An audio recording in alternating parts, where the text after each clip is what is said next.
இவ்வளவு பிராண்ட்ஸ்லாம் சொல்றேன்ல, ஒரு பிராண்ட்ல கூட நம்ம வந்து முஸ்லீம்கள் தயாரிக்கக்கூடிய பிராண்ட்ஸ் இல்லை. இப்போ நான் முஸ்லீமாக அவங்களும் நமக்காக நிறைய ஹலால் பொருட்களை கொடுக்குறாங்க. அப்ப அந்த சமூகம் நம்ம பாராட்ட தான் ஆகணும். நமக்கு தேவையான பொருட்களை அவங்க தயாரிச்சு நமக்காக கொடுக்குறாங்க.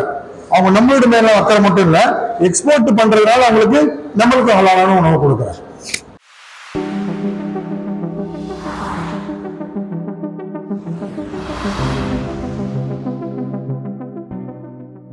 அன்பிற்கினிய நம் மீடியா சொந்தங்களே, அஸ்ஸலாமு அலைக்கும் வரஹ்மத்துல்லாஹி வபரகாத்துஹு. இன்றைய தினம் நமதூர் அஞ்சுமன் திருமண மண்டபத்திலே ஐயம்பட்டி சக்கராப்பள்ளி முஸ்லிம் பரிபாலன ஜமாத் சபை குவைத் நிர்வாகத்தின் சார்பாக ஹலால் விழிப்புணர்வு கருத்தரங்கம் நடைபெறுகிறது. இதற்காக சிங்கப்பூரிலிருந்து டாக்டர் முகமது ஜின்னா அவர்கள் வந்திருக்கிறார்கள். வாருங்கள், உங்களோடு சேர்ந்து நாமும் அவருடைய சொற்பொழிவை கேட்டு நற்பயன் அடைவோம் இன்ஷா அல்லாஹ். அஸ்ஸலாமு அலைக்கும். நல்லபடியா இருக்கீங்களா? சோரிமா இருக்கீங்களா? இன்னைக்கு ஐயம்பட்ட முஸ்லீம் பரிபாலன ஜமாத் சபை குவைத் நிர்வாகம் சார்பாக இந்த கல்வி வகுப்பு நடத்துறீங்க. ரொம்ப சந்தோஷமா இருக்கு. அல்ஹம்துலில்லாஹ். இதை பற்றின உங்களுடைய ஒரு அறிமுக உரையை சொல்லிடுங்களா இன்ஷா அல்லாஹ். ரொம்ப நாளாக நம்ம ஊருக்கு இந்த ஹலால் விழிப்புணர்வு மாநாடு நடத்தணும்னு சொல்லிட்டு நம்மளுக்கு ரொம்ப இது.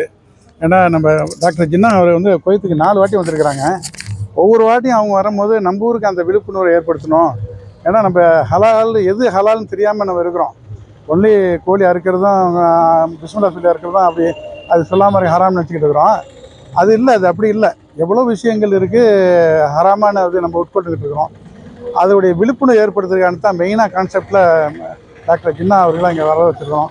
நம்முடைய ஒரே எண்ணம் சமுதாயம் நல்லபடியாக இருக்கணும், நம்முடைய சந்ததிகள் நல்லா இருக்கணும். அதான் எங்களோட நோக்கம். அல்ஹம்துலில்லாஹ், ரொம்ப சந்தோஷம். இன்ஷா அல்லாஹ் வாங்க, உங்களோட சேர்ந்து நாமளும் அந்த விழிப்புணர்வை கேட்டு நம்ம ஊர் மக்களும் பயன்படுறதுக்கு முதல்ல நம்முடைய சார்பாக எங்களுடைய மனமார்ந்த நன்றியும் வாழ்த்துக்களையும் தெரிவித்துக் கொள்வோம். ஜஸாக்கல்லாஹ் ஹைரான். அஸ்ஸலாமு அலைக்கும். செய்திகளில் நலம் நாடும் நம் மீடியா. Subscribe now.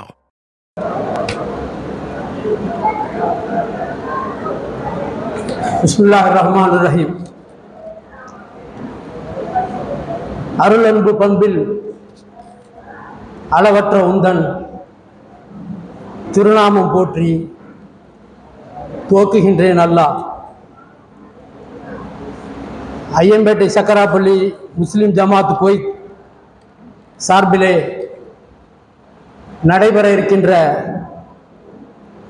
ஹலால் விழிப்புணர்வு கருத்தரங்கத்துக்கு தலைமை தாங்கி நடத்தி தருமாறு ஐயம்பேட்டை சக்கராப்பள்ளி முஸ்லிம் ஜமாத் குவைத்துடைய அவைத்தலைவர், ஐயம்பேட்டை சக்கராப்பள்ளி பைத்து ஜக்காத்துடைய நிறுவன தலைவர், எங்கள் அன்பிற்கும் பாசத்திற்கும் உரிய அல்ஹாஜ் கொட்டபாக்கி சுலைமான் பாட்சா அவர்களை அன்போடு அழைக்கிறேன். கருத்தரங்கத்துக்கு முன்னிலை வைக்குமாறு ஐயம்பேட்டை சக்கராப்பள்ளி முஸ்லிம் பரிபாலன ஜமாத் சபையுடைய தலைவர் கண்ணியத்திற்குரிய சிம்லா நஜீபாய் அவர்களை அன்போடு அழைக்கிறேன். அஞ்சுமன் அறிவகத்துடைய நிறுவனர், இறையன்ப கொடையாளர் ஹாஜி கொக்கட்டி ஜபர்லா அவர்களை அன்போடு அழைக்கிறோம்.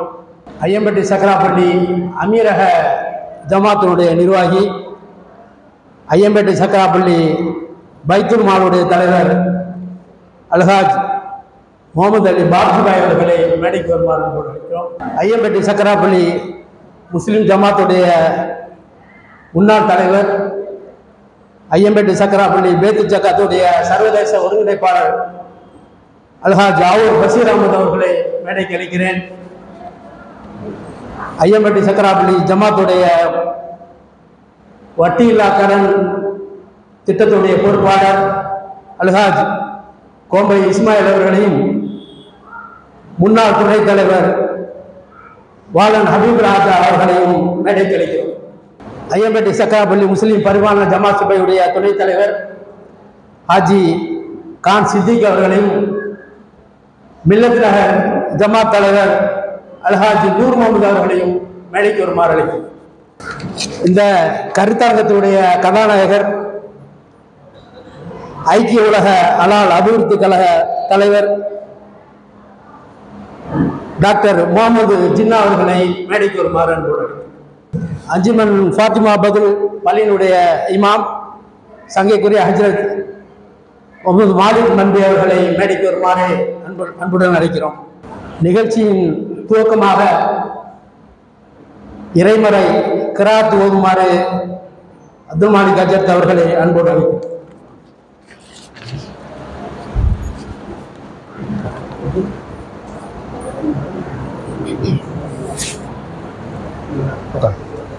السلام عليكم ورحمة الله. أعوذ بالله من الشيطان الرجيم. بسم الله الرحمن الرحيم. لو أنزلنا هذا القرآن على جبل لرأيته خاشعا متصدعا من خشية الله وتلك الأمثال نضربها للناس لعلهم يتفكرون. هو الله الذي لا إله إلا هو عالم الغيب والشهادة هو الرحمن الرحيم.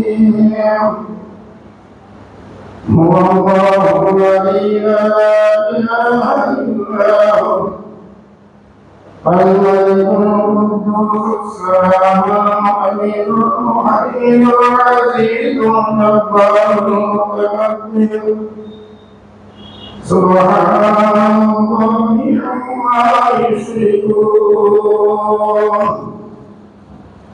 هو الله الخالق البارئ المصور له الأسماء الحسنى يسبح له ما في السماوات والأرض وهو العزيز الحكيم.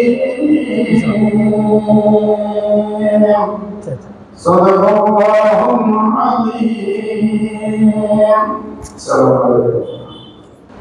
ஜஸாக்கல்லாஹு ஹைரன். ஐயம்பட்டி சக்கராப்பள்ளி ஜமாத் கோயத்தினுடைய மூத்த முன்னோடி கத்தீப் சபீர் அஹமது அவர்களை மேடைக்கு வருமாறு அன்போடு அழைக்கிறோம். அடுத்தபடியாக ஐயம்பட்டி சக்கராப்பள்ளி முஸ்லீம் ஜமாத் கோயத் என்பது நமது ஊரில் ஏறத்தாழ ஒரு 300 ஆண்டு காலமாக வெளிநாட்டு தொடர்பிலே உள்ள நமது ஊர் ரங்கூனில் ஆரம்பித்து இப்போ கனடா யுஎஸ் வரைக்கும் போயிட்டுருக்குது. அப்படிப்பட்ட வெளிநாட்டு அமைப்பில் ரொம்ப பழைய அமைப்பு நம்முடைய குவைத் ஜமாத் சபை. ஏறத்தாழ அரை நூற்றாண்டு தாண்டது. நம்ம ஊருக்காக பல்வேறு நிகழ்ச்சிகளை, மக்கள் நலன் சார்ந்த நிகழ்ச்சிகளை எந்த விதமான ஆர்ப்பாட்டமும் ஆடம்பரமும் இல்லாமல் தொடர்ந்து நடத்தி கொண்டே இருக்கிறது குவைத்திலும் ஊரிலும். அந்த அடிப்படையிலே இப்போது ஹலால் விழிப்புணர்வு கருத்தரங்கம் என்ற பெயரிலே மக்கள் நல்வாழ்வுக்கு மிகவும் அத்தியாவசியமான ஒரு நிகழ்வினை கருத்தாக எடுத்து உலகெங்கும் ஏறத்தாழ 120 நாடுகளிலே அந்த ஹலால் என்ற ஒரு சொல்லாடல் ஒரு தனிப்பட்ட மதத்திற்கு மட்டுமானது அல்ல, மனித குலத்திற்கே அது நலம் பயக்கும் என்ற கருத்தை ஒரு நல்லறத்தோடு உலகம் முழுவதும் அதை பரப்பி கொண்டிருக்கின்ற நம்முடைய டாக்டர் முகமது ஜின்னா அவர்களை பற்றி ஒரு சின்ன அறிமுக உரையாக ஆற்றுமாறு எங்களுக்கெல்லாம் ஆசானாக விளங்கக்கூடிய அல்ஹாஜ், நாங்கள் எல்லாம் தளபதி என்று அன்போடு கூறுகின்ற அல்ஹாஜ் ஆவூர் பஷீர் அஹமது அவர்களை வரவேற்புரையும் அறிவுரையும் மாற்றுமாறு அன்போடு அழைக்கிறேன். பிஸ்மில்லாஹிர் ரஹ்மானிர் ரஹீம். نحمده ونستعينه ونستغفره ونتوب إليه ونعوذ بالله من شرور أنفسنا ومن سيئات أعمالنا من يهد الله فلا مضل له ومن يضلل فلا هادي له وأشهد أن لا إله إلا الله وحده لا شريك له وأشهد أن سيدنا حبيبنا محمد عبده ورسوله. أما بعد فقد قال الله تعالى في القرآن المجيد بسم الله الرحمن الرحيم والعصر إن الإنسان لفي خسر إلا الذين آمنوا وعملوا الصالحات وتواصوا بالحق وتواصوا بالصبر. وقال أيضا لا تقتلوا أنفسكم وقال أيضا إن الله وملائكته يصلون على النبي يا أيها الذين آمنوا صلوا عليه وسلموا تسليما صلى الله عليه وسلم அவர்கள் இந்த உலகத்திற்கு அடிப்படையாக நம்முடைய அல்லாஹ் சுப்ஹானஹு வ தஆலா தந்திருக்கிறார்கள், அறிந்திருக்கின்றான். அன்பார்ந்த சகோதரர்களே,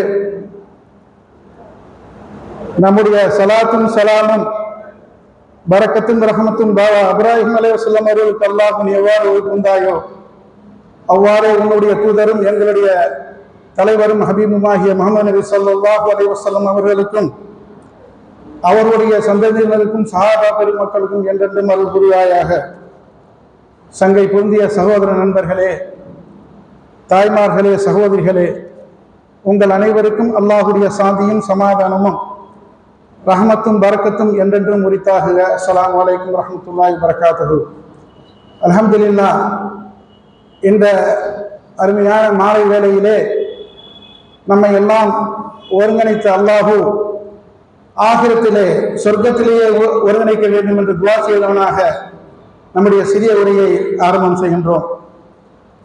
அல்ஹம்துலில்லாஹ், இன்றைய தினம் ஹலால் விழிப்புணர்வு கருத்தரங்கம் என்ற பெயரிலே நம்முடைய சமுதாயத்தில் ஆளுமையாக திகழ்கின்ற டாக்டர் முகமது ஜின்னா அவர்களை அழைத்து நம்ம ஊரிலே ஒரு விழிப்புணர்வு ஏற்படுத்த வேண்டும் என்ற நோக்கம் இன்று நேற்றமல்ல, ஏறத்தாழ 12 ஆண்டுகளுக்கு முன்னே நம்மிடத்திலே உதயமாய் வந்து ஏறக்குறைய 4 முறை குவைத்திலே டாக்டர் முகமது ஜின்னா அவர்களை அழைத்து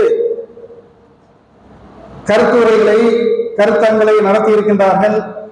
அது கடைசியாக நம்முடைய தமிழ்நாடு முஸ்லிம் கலாச்சார பேரவை என்ற ஒரு மாபெரும் அமைப்பு அவர்களை அழைத்து ஹலால் விழிப்புணர்வு என்ற கருத்தரங்கத்தை நடத்தினோம்.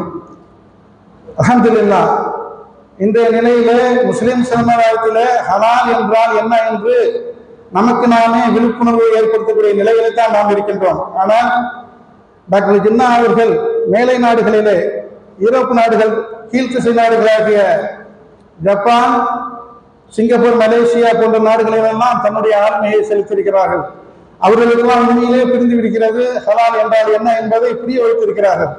பெரிய சந்தர்ப்பம். நம்ம முஸ்லிம்கள் கூட அவளுக்கு தெரியாது என்ன ஹலால் என்ன அப்படின்னு சொல்லிட்டு புரிஞ்ச ஒன்னா பிஸ்மில்லா சொல்லி ஆட இருக்கிறது தான், இல்லை கோழியா இருக்கிறது தான் ஹலாலு, பிஸ்மில்லா சொல்லாவிட்டு ஹராம் என்ற நிலையிலே நாம் புரிந்து வைத்திருக்கின்றோம். அந்த அளவுக்கு தான் நம்முடைய புரிந்துணர்வு. ஆனால் ஜின்னா அவர்கள் ஒவ்வொரு நுணுக்கமாக ஆராய்ச்சி செய்து எதிலெல்லாம் நாம் சாப்பிடக்கூடாது, எதிலெல்லாம் நாம் விசை கலக்கிறோம். நாம் ஆரம்பிக்கவே சொன்னோம், லா தக்துலு அன்ஃபுஸக்கும், உங்களை நீங்களே அழித்துக் கொள்ளாதீர்கள் என்று இறைவன் சொல்கின்றான். அதே சமயத்தில் ரசூலுல்லாஹி ஸல்லல்லாஹு அலைஹி வஸல்லம் அவர்கள் காலையில சுபு நேரத்திலே துஆ செய்ய சொல்லி இருக்கிறார்கள். அல்லாஹும்ம இன்னி அஸ்அலுக இல்மன் நாஃபியா பிரிஸ்கன் தய்யிபா ஹலாலன் முத்தகப்பலா, உங்களுடைய இல்மன் அறிவுள்ள இன்மையை இறைவனிடத்தில் கேட்க சொல்லி இருக்கிறார்கள். இல்மு என்ற அறிவு கேட்கலாம், ஆனால் பயனுள்ள அறிவு, பயனுள்ளது நம்ம முக்கியம் இப்ப தேவை. அதே மாதிரி ரிஸ்கன் தய்யிபா, நல்ல உணவை கேட்டிருக்கிறார். உணவு என்று கேட்டுக்கலாம், நல்ல உணவு.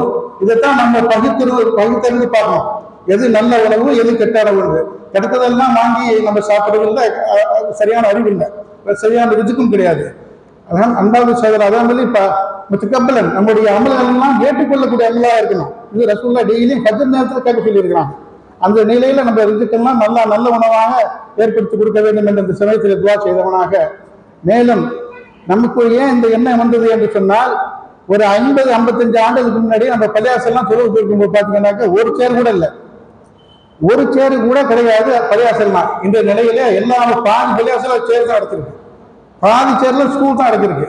அது முக்கிய காரணம் என்ன? நம்முடைய முன்னோர்கள் எல்லாம் அருமையாக வாழ்ந்து விட்டு சென்றார்கள், நம்மை அழகாக இந்த உலகத்திற்கு விட்டு சென்றார்கள்.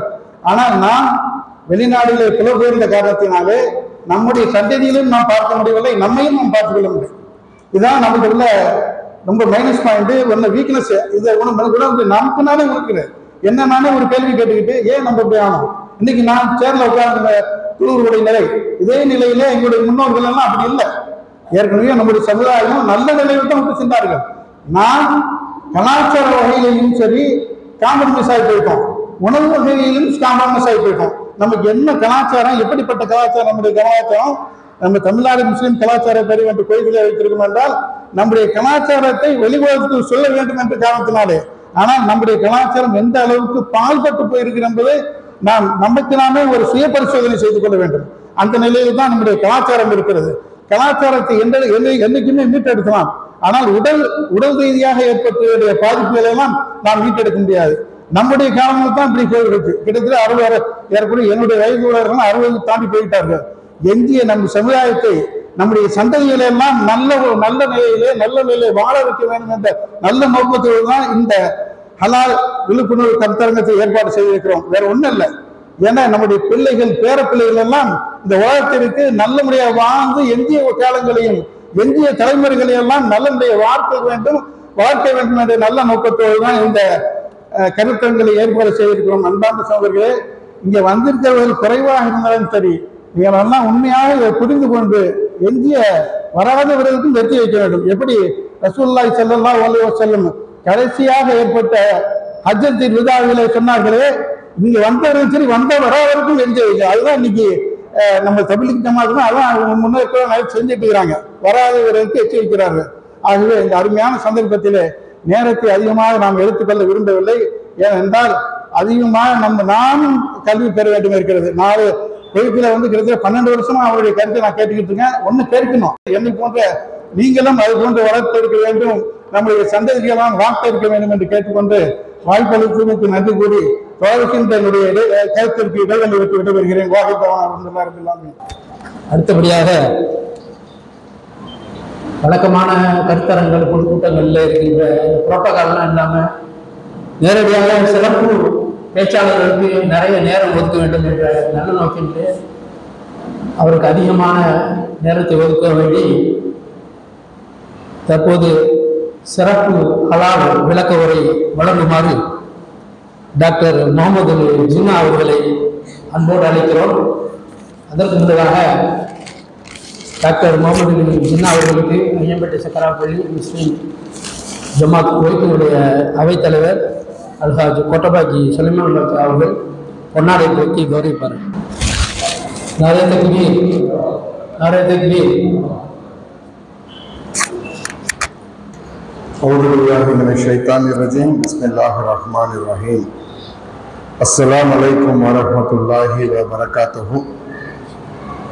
இந்த அழகிய மாலை வேளையில் இப்படி ஒரு நிகழ்வினை நடத்த வேண்டும் என்று ஐயம்பேட்டை மற்றும் சங்கரம்பள்ளி ஜமாத்தார்கள் முடிவு செய்ததை அல்ஹம்துலில்லாஹ் இந்த ஒரு முயற்சி இன்ஷா அல்லாஹ் இறைவன் கண்டிப்பாக உங்களுடைய நியத்தையும் உங்களுடைய எஃபர்ட்டையும் கண்டிப்பாக அல்லாஹ் ஏற்றுக்கொள்வானாக. ஆமீன். ஜனாப் பஷீர் அவர்கள் குவைத்தில் 11 ஆண்டுகளுக்கு முன்பு நான் சந்தித்த பொழுது ஒரு சிறிய நிகழ்வில் ஹலாலை பற்றிய ஒரு கருத்தரங்கில் கலந்து கொண்டார்கள். அதன் பிறகு 2-3 கருத்தரங்கில் அவர் கலந்து கொண்டதின் எதிரொலியாக எங்கள் ஊருக்கும் நீங்கள் இதை பற்றி சிறு உரையாற்ற வேண்டும் என்று கேட்டுக்கொண்டதின் பேரில் இப்படிப்பட்ட ஒரு நிகழ்வினை ரப்பல் ஆலமீன் நமக்கு ஏற்படுத்தி கொடுத்ததுக்கு அந்த இறைவனுக்கும் இந்த ஜமாத் அனைவருக்கும் என்னுடைய முதல் நன்றியினை தெரிவித்துக் கொள்கிறேன். ஹலால் அப்படி என்ற ஒரு வார்த்தை இருக்கு இல்லையா, இதை இந்திய முஸ்லிம்கள் குறிப்பாக தமிழ் முஸ்லிம்கள் நாம் எப்படி புரிஞ்சிருக்கோம்னா, ஆடு அறுப்பது, பிரியாணி கடைக்கு லோகோ போடுறது, இதுக்குள்ள சுருக்கிக்கிட்டோம். ஹலால் அப்படி என்ற அந்த அரபி சொல்லுக்கு பர்மிட்டட், உகந்தது, லாஃபுல், சட்டப்பூர்வமானது, கிளீன், சுத்தமானது, ஹைஜீனிக், அனைத்துக்கும் பொதுவானது அப்படி என்ற பல காரணங்கள் உண்டு. அப்ப இந்த ஒரு வார்த்தை நாம் சுருக்கி அதை உணவுக்கு மட்டும் ஏன் பயன்படுத்தணும்னா, நீங்க வரலாற்றை பின்னோக்கி போக வேண்டும். 100 ஆண்டுகளுக்கு முன்னால் நாம் உண்ணும் உணவு நாமே தயாரிச்சுக்கிட்டோம். ஒரு பிஸ்கெட் தயாரிக்கணும், ஒரு ரொட்டி தயாரிக்கணும்னா நம்ம பக்கத்தில் உள்ள பேக்கரியில நம்மளே தயாரிச்சுக்கிட்டோம்.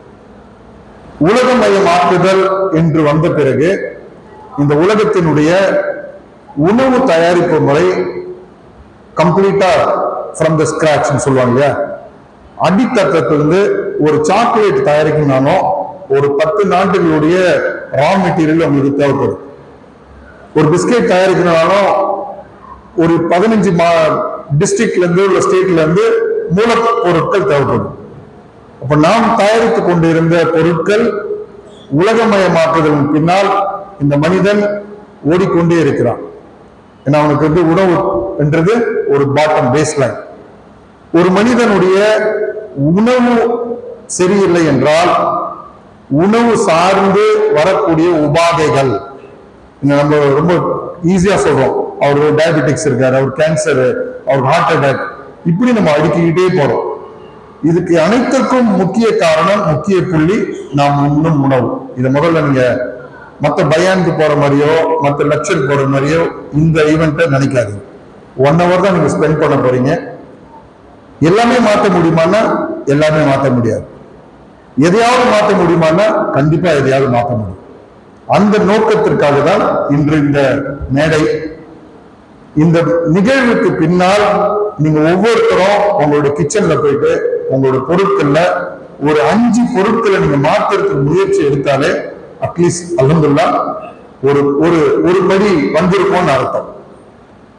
நான் வாழும் நாடு, நான் வாழ்ந்து கொண்டிருக்கும் நாடு சிங்கப்பூர். சிங்கப்பூர்ல இட்ஸ் நாட் முஸ்லீம் கண்ட்ரி, ஒரு முஸ்லீம் நாடு அல்ல. ஆனா 95% உணவு தயாரிப்பு ஹலால் சான்றிதழ் வழங்கப்பட்டுதான் மக்களுக்கு கொடுக்கப்படும்.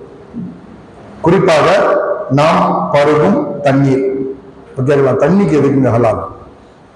கரெக்டா கொஸ்டின் இருக்குல்ல, தண்ணிக்கு எதுக்கு ஹலால், சர்க்கரைக்கு எதுக்கு ஹலால், உப்புக்கு எதுக்கு ஹலால், இப்படின்ற கேள்விகள் நாம் அடுக்கி கொண்டே போகலாம். உங்களுக்கு புரியறதுக்காக நான் பேசிக்ல இருந்து சில விஷயங்கள் புரிய வச்சேன். முதலில் விலங்கினங்களுக்கு போயிடும். 4 விதமான பிராணிகளை இறைவன் இந்த பூமியில் கொடுக்கிறான். முதல் 4 கால் விலங்குகள். 4 கால்ல விலங்கு இருக்கா? எல்லா விலங்கு 4 கால் இருக்கா? 4 கால் விலங்குகள் தன்னுடைய முன்கால்களை முட்டியிட்டு கீழே உட்காரும். இது எல்லாமே ஹலால் ஆக்கப்பட்ட விலங்கு. எப்படி சொல்லுங்க பாப்போம்? 2 கால்கள், முன்கால்கள் மண்டியிட்டு உட்காரும். இறைவனோட படைப்பு பாருங்க, எவ்வளவு பியூட்டிஃபுல்லா ஒரு விஷயத்தை நமக்கு மனிதனுக்கு கற்றுக் கொடுக்கிறாங்க. ஒரு விலங்கு தான் உட்காரும் போது 2 கால்களை மண்டியிட்டு உட்கார்ந்தா அந்த விலங்கு ஹலால். அதே விலங்கு பின்னங்கால்களில் உட்கார்ந்தா அந்த விலங்கு தடுக்கப்பட்ட விலங்கு. உதாரணம் சொல்ல முடியுமா? தம்பி நீங்க சொல்ல முடியுமா? ஸ்கூல்ல படிக்கிறீங்க, சொல்லுங்க. பின்கால்கள் உட்காரக்கூடிய விலங்கு ஒண்ணு சொல்லுங்க. நாய். நாய் பின்கால்கள் உட்காரும், சாப்பிடலாமா? தடுக்கப்பட்டது. அப்போ ஒரு டிசைன்லயே ஒரு விஷயத்தை அல்லாஹ் நமக்கு புலப்படுத்துறான். என்ன புலப்படுத்துறான்? ஒரு விலங்கு தன் முன்னங்கால்களை மண்டியிட்டு உட்கார்ந்தா அந்த விலங்கு எல்லாமே ஹலால். ஒரு விலங்கு பின்னங்கால்களில் உட்கார்ந்துச்சுன்னா அந்த விலங்கு எல்லாம் தடுக்கப்பட்டது. அடுத்து பறவை இனங்கள். பறவையில தன்னுடைய இரையை தேடிக்கொண்டு அழகால் கொத்தி கொத்தி சாப்பிடும். இது எல்லாமே ஹலால். ஏதாவது ஒரு பறவை சொல்ல முடியுமா? ஏதாவது கோழி, புறா, எது தன்னுடைய அழகால் தன் உணவை கொத்தி சாப்பிடுறதோ அது எல்லாமே ஹலாலாக்கப்பட்டுச்சு. அதே பறவை ஒரு உணவை தன்னுடைய கால்களால் கவிக்கொண்டு அழகுகளால் இழுக்கும். சொல்லுங்க. காக்கா. காக்கா வந்து கொத்தி சாப்பிடாது, காலில் பிடிச்சுக்கும், பிடிச்சுக்கிட்டு இழுக்கும். பருந்து, மயில், இது எல்லாமே தடுக்கப்பட்டது. 3வது கடல் சார்ந்த உணவுகள் அனைத்துமே ஹலால் எக்ஸப்ட் 2. கடலிலும் நீரிலும் வாழும், நிலத்திலும் நிரந்தரமா வாழும், தடுக்கப்பட்டது. உதாரணம் சொல்ல முடியுமா? ஆமை, சொல்லுங்க. கொக்கொடைல், தவளை, தடுக்கப்பட்டது. அதே கடலில் வாழும் உயிரினங்கள் குட்டியிட்டு பால் ஊட்டி மெம்மல்ஸ் சொல்லுவோம். மெம்மல்ஸ் குட்டி போடும், பால் கொடுக்கும். அப்படி ஏதாவது சொல்ல முடியுமா? திமிங்கலம், பெண்குயில், சி லயன், இது எல்லாமே குட்டியிடும், பால் ஊட்டும். அப்போ பால் ஊட்டும் விலங்கு மனிதனுக்கு தடுக்கப்பட்டது. ஏன் சாப்பிடக்கூடாதா? சாப்பிட்டு பாருங்க என்ன நடக்கும்னு. சாப்பிடக்கூடாது. இதெல்லாம் தடுக்கப்பட்ட விலங்குகள். பூச்சி இனங்கள்ல வெட்டுக்கிளியை தவிர அனைத்தும் மனிதனுக்கு தடுக்கப்பட்டது. இப்ப ஹலால்ன்றது இருக்குல்ல, இது முஸ்லிம்களுக்கு மட்டும் தடுக்கப்பட்டது அல்லாஹ் குர்ஆன்ல சொல்லவே இல்லை. எங்கெங்கெல்லாம் ஹலால் என்ற வார்த்தை அல்லாஹ் உபயோகிக்கிறானோ அதுக்கு பக்கத்துல அட்ஜஸ்டன் வார்த்தை ஹலால் அண்ட் தையிபன், ஹலால் அண்ட் தையிபன். ஏன் தையிபை பத்தி சொல்லணும்? சொல்லுங்க, எதுக்கு தையிபை பத்தி சொல்லணும்? ஹலாலோட எல்லாம் முடிச்சுக்கலாங்க, சுத்தமா ஹலாலானது சாப்பிடுங்கன்னு சொல்லிட்டு போலாமே. ஹலால் அண்ட் தையிபன் அப்படின்ற அடுத்த வார்த்தையோட. உதாரணத்துக்கு உங்களுடைய குடிக்கும் நீர் இருக்குன்னு, குடிக்கிற தண்ணி சுத்தமா இருக்கலாம், உங்களுடைய டம்ளர்ல அழுக்கு இருந்துச்சுன்னா அது கழுவிட்டு குடின்னு சொல்லுது இஸ்லாம். அப்ப யாருக்கு சொல்லுது? முஸ்லிம்களுக்கு மட்டுமா? இல்ல. ஒரு இடத்தில் கூட குர்ஆன் முஸ்லிம்களுக்கு ஏற்ற உணவுன்னு ஒரு வார்த்தையில ஒரு லைன் கிடையாது. அப்ப ஏன் நீங்க சுருக்கிட்டோம்? ஹலால் என்ற உணவு முஸ்லிம்களுக்குன்னு சொன்னது யாரு? இந்த ரப்பல் ஆலமீன். ரப்புன்னா ஆலமீன் அப்படின்னா இட்ஸ் a யூனிவர்சல் கிங், அப்படிதான் அர்த்தம். கேலக்சி, அது அண்ட சாரசோகங்கள் சொல்றீங்க இல்லையா, இந்த யூனிவர்சலுடைய கிங் அவர். யாருக்கு இது வருது, மெசேஜ் வருதுன்னா ரஹ்மத்துல் ஆலமீன். பாருங்க, ஒரு ரப்பல் ஆலமீன், ஒரு ரஹ்மத்துல் ஆலமீன். இந்த மனித குலத்துக்கே உள்ள ஒரு மெர்சின்றான் அல்லாஹ். அப்ப அவருக்கு என்ன சொல்றான் இந்த குர்ஆன்? It's given to the mankind, all mankind, all ayyuhalladhina அப்படின்னா உலக மக்கள் அனைவருக்கும் நான் குர்ஆன் சொல்லி பேசுது. அதை முஸ்லிம்களாகிய நாம் நமக்குள்ளதான் மட்டும் எடுத்துக்கிட்டு மாற்று மதத்தார்கிட்ட இதை போய் நம்ம செய்யவே இல்லை, கொடுக்கவே இல்லை. அப்போ குர்ஆன் என்பது உலக மனிதருக்குள்ள பொதுமறை. அப்ப குர்ஆன் சொல்றது யார்கிட்ட பேசுதுன்னா முஸ்லிம் கிட்ட மட்டும் பேசல, அவன் படைத்த அனைத்து விலங்குகளும் அல்லாஹ் பேசுறான், அவன் படைத்த அனைத்து மனிதர்களிட்டையும் பேசுறான். அப்படித்தான் அதை எடுத்துக்கணும். கரெக்டா? இப்போ இதன் விலங்குகள் அப்படின்னு வரும்போது இதுக்கு 4 விஷயங்கள் நம்ம புரிஞ்சுக்கணும்.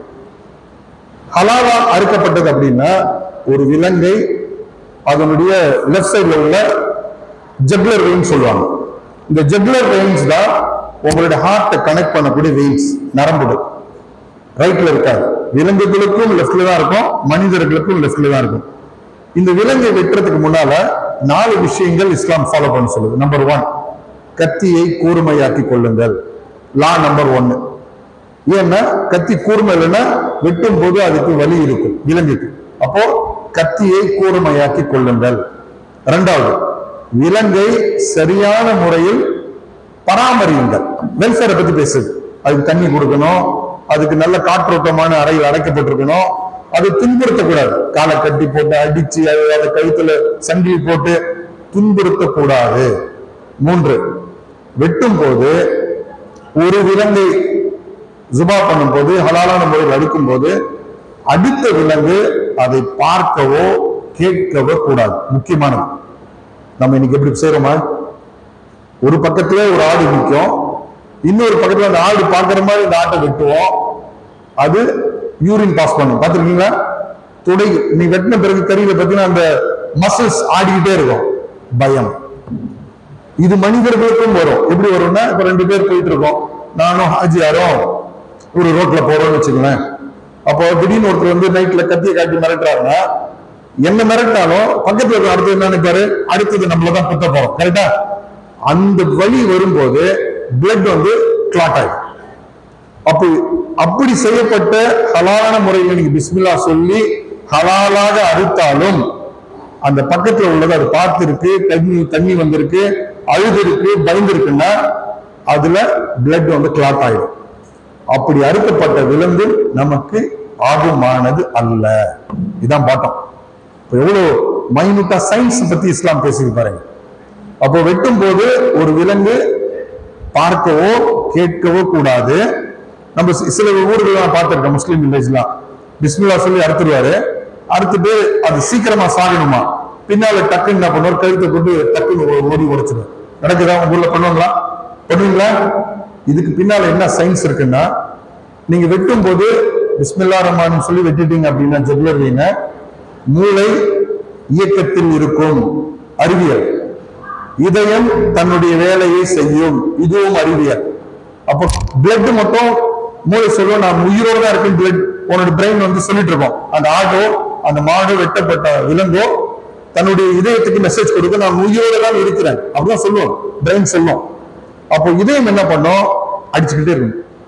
எது வரைக்கும் அடிக்கும்னா, கடைசி துளி ரத்தம் வெளியேற வரைக்கும் அந்த ஹார்ட் பம்ப் பண்ணிக்கிட்டே இருக்கும். அது கடைசி ரத்தம் போன பிறகு கோமா ஸ்டேஜுக்கு போயிடும். அந்த ஆடோ அந்த கோழியோ அந்த மாடோ இறந்து விடும். அப்போ இந்த வகையில் நாம் என்றைக்காவது நம்முடைய பிராணிகளை நாம் அறுத்து இருக்கிறோமா, அந்த கொஸ்டின் நம்ம உங்ககிட்ட வச்சது. அப்படி செய்யவில்லை என்றால் செய்யக்கூடிய பணியை எல்லாம் நம்மகிட்ட கொடுத்துருக்கேன், செஞ்சிருங்க. அதை நம்ம கரெக்ட் பண்ணோம். ஒரு மிஸ்டேக் நடந்திருக்கும், அப்ப அந்த மிஸ்டேக்கை திருப்பி திருப்பி நம்ம செய்யறாமா, செய்யக்கூடாது. அந்த மிஸ்டேக்கை திருப்பி ரெக்டிஃபை பண்ணோம், அந்த மிஸ்டேக்கை திருப்பி கரெக்ட் பண்ணும். அந்த கரெக்ட் பண்றதுக்கு தான் இந்த மாதிரி ஹலால் கருத்தரங்கு அப்படின்னு தலைப்பு வச்சிருக்காங்க. இப்போ இந்த வெட்டுதல், ஹலால் முறையில் ஒரு பிராணியை வெட்டுதல் அப்படின்றது, ஜுபா பண்ணுவதல் என்பது முழுக்க முழுக்க சயின்ஸ் சார்ந்தது, அறிவியல் சார்ந்தது. அப்ப இஸ்லாம் அழகான முறையில அறிவியலை நமக்கு போதிக்குது. உங்களுக்கு மட்டும் இல்ல, மாற்று மதத்தார்கள் சொல்லுது. ஒரு உதாரணத்துக்கு எடுத்துக்கொள்ளும், ஒரு ஆடோ ஒரு கோழியோ ஒரு மாடோ ஒரே துண்டுல வெட்டிட்டு அந்த கறியை எடுத்துங்க, அதுக்குள்ள பிளட் கிளாட் ஆயிடும். இதை மேஜையின் மேல வைங்க. நான் சொன்னபடி ஹலாலான முறையில் அறுக்கப்பட்ட ஆடோ கோழியோ மாடோ இன்னொரு பிளேட்ல வைங்க. 30 நிமிஷத்துல அந்த ஹலால் இல்லாம வெட்டப்பட்ட கறியில இறைச்சில துர்நாற்றம் வீச ஆரம்பிச்சிடும். ஏன்னா பிளட்ல நம்முடைய ரத்தத்தில் தான் அனைத்து விதமான பாக்டீரியாக்கள் டிராவல் பண்ணும். அப்போ அந்த டிராவல் பண்ற பாக்டீரியா உங்களுடைய மீட்டுக்குள்ள வந்துருச்சுன்னா இது அன்ஹெல்தி டு கன்சியூம், நம்ம சாப்பிடக்கூடாது. ஹலாலான முறையில் வெட்டப்பட்ட அந்த இறைச்சியை 3 மணி நேரம் நீங்க வெளியில வச்சாலும் துர்நாற்றம் வீசா. ஏன்னா பாக்டீரியா வந்து டிராவல் பண்ணாது, அந்த மீட் கிளீனாவே இருக்கும். அதனாலதான் ஹலாலான முறையில செய்யப்பட்ட குழம்போ கறியோ ஃபுட்டோ ஏன் டேஸ்டா இருக்குன்னா இது ஒரு காரணம், அறிவியல். இப்போ நீங்க பெரிய ஸ்டார் ஹோட்டல்லாம் பார்த்திருப்பீங்க, ஹலாலான பொருட்களை வாங்கி தான் உள்ள ஸ்டோரேஜ் பண்ணுவாங்க. ஏன்னா நீண்ட நாட்களுக்கு அந்த இறைச்சியை பதப்படுத்த முடியும். ஹலால் இல்லாத முறையில் நீங்க பதப்படுத்துனீங்கன்னா ரொம்ப நாளைக்கு இறைச்சியை பதப்படுத்த முடியாது, ஸ்மெல், பேட் ஸ்மெல் வந்துடும். ஸோ நாம் உண்ணும் உணவு ஹலால் என்பது வெறும் விலங்குகளுக்கு மட்டும் மறுக்கப்பட்டது மட்டும் இல்லை. நம்ம இன்னும் கொஞ்சம் தூரம் போயிடுவோம். பேக்கரியில போய் நம்ம நிறைய பிரெட் எல்லாம் சாப்பிட்றோம் இல்லையா, பேக்கரியில ஒரு முக்கியமான ஒரு கேக் இருக்கும், பிளம் கேக். நம்ம அதிகமா விரும்பி சாப்பிட்ற கேக், கரெக்டா? என்றைக்காவது யாராவது பேக்கரியில் தயாரிக்கிறவங்க போய் இந்த பிளம் கேக் தயாரிக்கிறதுக்கு என்ன பொருள் போடுறீங்க யாராவது கேட்டிருக்கீங்களா? என்ன பொருள் தேவைப்படும்? யாராவது பேக்கரி வச்சிருக்கீங்களா? பேக்கரி ஆல்கஹால், குறிப்பாக ஒயின், ரம் போட்டாதான் அந்த பிளம் கேக்ல ஸ்மெல்லே வரும். அந்த பிளம் ஸ்மெல் வருது இல்லையா, ஒரு வாசனை, அது வருவதற்கு முக்கிய காரணம் ஒயின் போடப்பட்டது. நம்ம எத்தனை நோம்பு திறக்க சாப்பிட்டுருக்கோம். இந்த கேள்வியை நீங்களும் திருப்பி கேட்டீங்க. அப்போ நம்மளுடைய துவாக்கள் இன்று உலகம் முழுக்க 2.5 வருஷமா ஒரு நாட்டில் போர் நடந்துகிட்டே இருக்கு. அதுக்கு துவா கேட்கிறோம். ஏன் கபூல் ஆகலன்னா நம்முடைய உணவுல 1 கூட 10% கூட ஹலாலான உணவு முஸ்லிம்கள் சாப்பிடவே இல்லை. உலகம் முழுக்க குறிப்பாக நீங்க அரபு தேசத்துல கூட பேசலாம். அங்க சரியான முறையில் ஹலாலான செய்யப்பட்ட உணவுகள், அது சாக்லேட் ஃபார்ம்ல இருக்கலாம், பிஸ்கெட் ஃபார்ம்ல இருக்கலாம், குடி தண்ணீர்ல இருக்கலாம், நீங்க உபயோகப்படுத்துற லிப்ஸ்டிக்ல இருக்கலாம், நீங்க உபயோகப்படுத்துற கிரீம்ல இருக்கலாம். உங்களுக்கு ஒவ்வொன்றா நான் சொல்லிட்டு போனா புரியுற மாதிரி இருக்கும். இப்போ பிரெட் பேக்கரி போறீங்க, தயவு செய்து அந்த பேக்கரியில உள்ளவங்க கேளுங்க, பிளம் கேக்ல ஏன்பா ஒயினோ இல்ல ரம்மோ கலக்குறியான்னு கேளுங்க. கலக்கிறேன்னு சொன்ன தயவு செய்து நாங்களாம் முஸ்லீம்பா, நாங்க சாப்பிடக்கூடாது, ரம்மோ ஒயினும் இல்லாத பிளம் கேக்கு கொடுன்னு கேட்டுவாங்க. அதிகபட்சமா இதான் நம்ம செய்ய முடியும். கரெக்டா? இல்ல டேஸ்ட் நல்லா இருந்துச்சு நான் அதான் சாப்பிடுவேன்னா நம்ம அது ஒண்ணுமே செய்ய முடியாது. அடுத்த கேள்வி கேட்பீங்க, இப்படியே நீங்க ஹலாலை பத்தி பேசிட்டு போனா நாங்க எதை தான் சாப்பிடுறோம்? அந்த கேள்வி வருதா? நாம் தவறு இடங்களை சொல்றோம். உலகம் மயம் ஆக்கப்பட்ட பிறகு முஸ்லிம்கள் உணவு தயாரிப்புல ஈடுபடவே இல்லை, ப்ரொடக்ஷன்ஸ்க்கு போவே இல்லை. நம்ம கன்சியூமர் தான், சாப்பிட்ற இடத்துல தான் இருக்கிறோம். நம்மளால ஒரு பிஸ்கெட் தயாரிக்க முடியாது, நம்மளால ஒரு சாக்லேட் தயாரிக்க முடியாது, நம்மளால ஒரு கூல் ட்ரிங்க்ஸ் கொடுக்க முடியாது, எதுவுமே கொடுக்க முடியாத இடத்துல தான் நம்ம இருக்கிறோம்.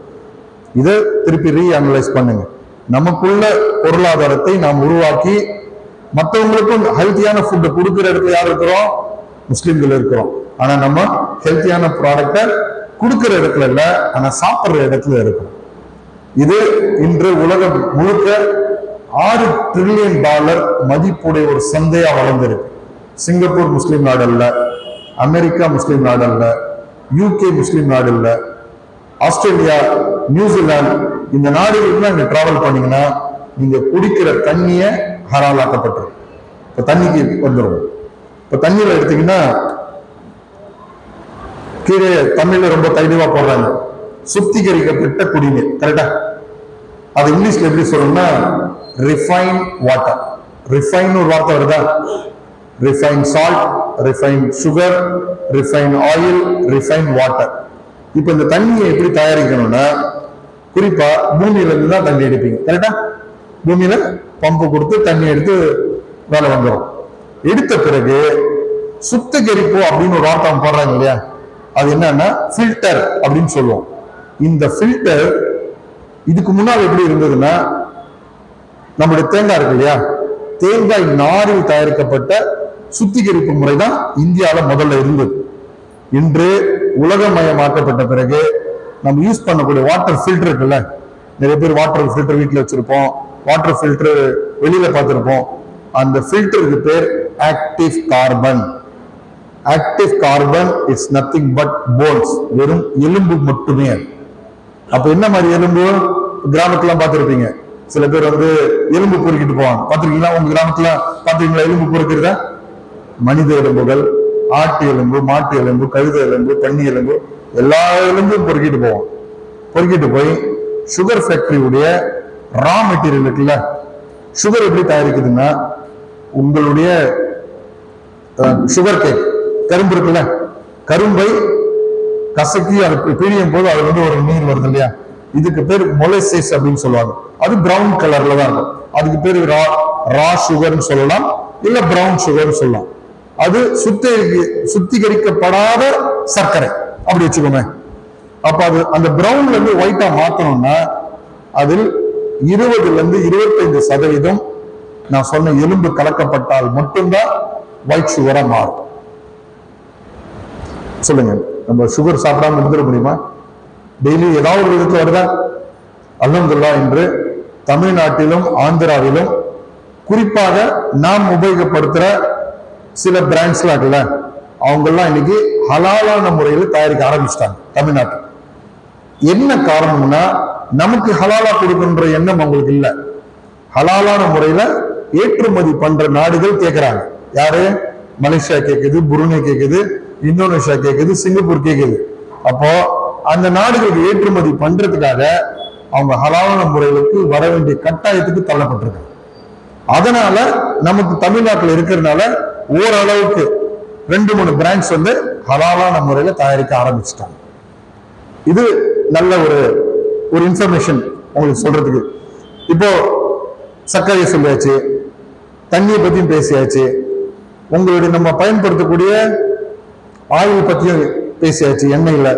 இப்போ இவ்வளவு விஷயங்கள் ஏன் கலக்கிறாங்க அப்படின்னு ஒரு இருக்குல்ல, ஏன் இது கலக்கணும்? கலக்காம செய்யலாமே. இண்டஸ்ட்ரியல் அப்படின்னா ஒரு தொழில், ஒரு இண்டஸ்ட்ரியல் பண்ணணும்னா அதை சார்ந்து தொழில் பண்ணக்கூடிய ரா மெட்டீரியல் கொடுக்கக்கூடிய எல்லாமே நான் முஸ்லிம்களா இருக்காங்க. முஸ்லிம்கள் தங்களுடைய பங்களிப்பை இந்த நாட்டுக்கு உணவுப் பொருட்கள்ல கொடுக்கவே இல்லை, முன் வரவே இல்லை. சுத்தமான உணவு கொடுக்கறது முஸ்லிம்கள் வரணும்ல, நம்ம வரல. அப்போ இது ஒரு முக்கியமான தருணமா இருக்கிறதுனால முஸ்லிம் ஆகிய நாம் அட்லீஸ்ட் அடுத்த தலைமுறையை காப்பதற்கான ஒரு வேலையை தான் இந்த கருத்தரங்கம் இன்னைக்கு உங்களுக்கு சொல்லுது.